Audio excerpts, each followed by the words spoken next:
নমস্কার, রিপাবলিক বাংলা আপনাদের প্রত্যেককে স্বাগত জানাই। আজ হচ্ছেটা কি নিয়ে আপনাদের সঙ্গে রয়েছে আমি তনয়া। একটার পর একটা প্রশ্ন করব মুখ্যমন্ত্রী তথা পুলিশ মন্ত্রী, পুলিশ প্রশাসন এবং সর্বোপরি গোটা রাজ্যের মানুষের সুরক্ষা নিরাপত্তা কোথায় রয়েছে? শাহজাহানের মামলার মূল সাক্ষী এবং সেই মূল সাক্ষীর গাড়িতে রীতিমতন হামলা করা হলো, এমনকি এই ঘটনায় রীতিমতন ষড়যন্ত্র দেখছেন প্রত্যেকে। বলা ভালো ষড়যন্ত্র করা হয়েছে এবং যার বিরুদ্ধে অভিযোগ সে হচ্ছে শেখ শাহজাহান। জেলে বসে রীতিমতন ছক করে পরিকল্পনা করে হামলা চালানো হয়েছে। এমনকি বয়েরবুজুর এলাকায় সেখানে রীতিমতন ভোলা ঘোষের গাড়ি এবং সেই গাড়িতে অ্যাটাক করা হয়, সেই গাড়ি দুর্ঘটনার কবলে পড়ে, এমনটাই সাজানো হয়, এমনটাই দেখানো হয়। ঘাতক লরির চালক এখনো পর্যন্ত পলাতক, তার খোঁজ পাওয়া যাচ্ছে না। অন্যদিকে এই ঘটনাতে দুটো প্রাণ চলে গেল এবং সবটাই ওই জেলে বসে শেখ শাহজাহান ছক কষছে।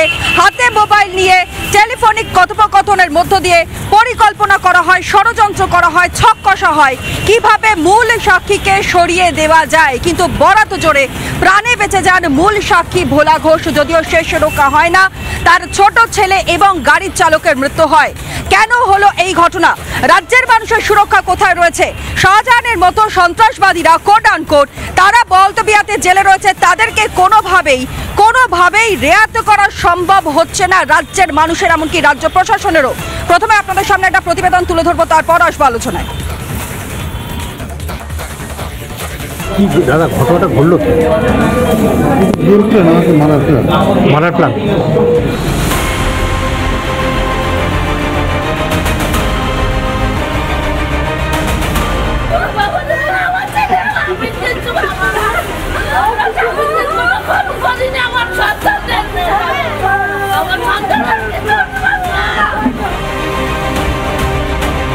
এই রাস্তা থেকে যাওয়ার সময় ঠিক এই যে জায়গা, সেখানে সংঘর্ষ হয়।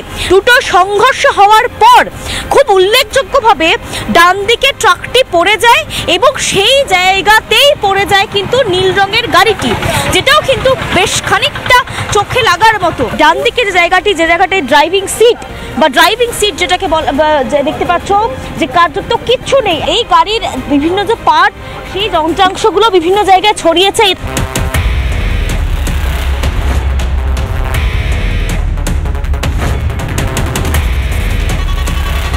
গাড়িকে চক্রান্ত করে মেরে শাহিন শেখেরই কথায় এখন ওই এলাকায় মুসলিম শেখ আর সবিতা রায়, এই দুজন চক্রান্ত করে কোর্টের উদ্দেশ্যে যেতে পারে, সেই উদ্দেশ্য করেও সেই সময় ওরা গাড়িটাকে দিয়ে অ্যাটাক করেছে। আপনাকে রাতে ওকে আমি জিজ্ঞেস করেছিলাম কালকে কোথায় যাবি, তা বললো ওই ভোলা জেঠুর গাড়ি নিয়ে কালকে কোর্টের আছে। পরে আমার কাছে ফোন আসতে থাকে যে তোর ছেলে অ্যাক্সিডেন্ট হয়ে গেছে, বয়ারমারি পেট্রোল পাম্পটা পেরিয়ে ও মারা গেছে। সিবিআই দপ্তরে ইতিমধ্যেই শুরু হয়েছে একটি জরুরি বৈঠক। যে ভোলানাথ ঘোষের গাড়িতে যেভাবে আঘাত করা হয়েছে, তার ছেলে এবং ড্রাইভারের মৃত্যু হয়েছে, কার্যত সিবিআই আধিকারিকরা এই মুহূর্তে একাধিক রহস্য খুঁজে বের করার চেষ্টা করতে।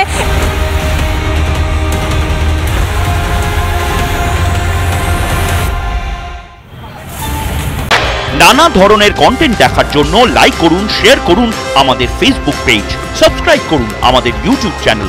পাশাপাশি অন্যান্য ব্রেকিং নিউজের জন্য অবশ্যই চোখ রাখুন রিপাবলিক বাংলায়।